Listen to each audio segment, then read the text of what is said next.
Adolfo, bakit mo ako dinala dito? Dahil ayaw ko may makarinig sa atin. Kung hindi ang mga halaman at mga bulaklak lang. Ano ba yun?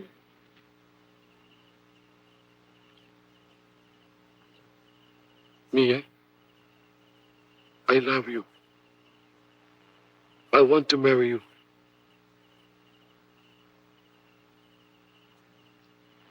Hindi mo pa ako nakikilala ng lubusan, Adolfo.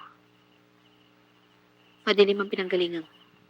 Pero wala akong pakialam sa nakaraan mo. Basta't ang alam ko, mahal kita. Mia, will you marry me? Adolfo, hindi ko alam. Hindi ko alam. Bigyan mo pa ako ng sapat na panahon. Sa premiere night, susunduin kita sa inyo. Doon ko malalaman ang pasya mo. Ikaw ang bahala.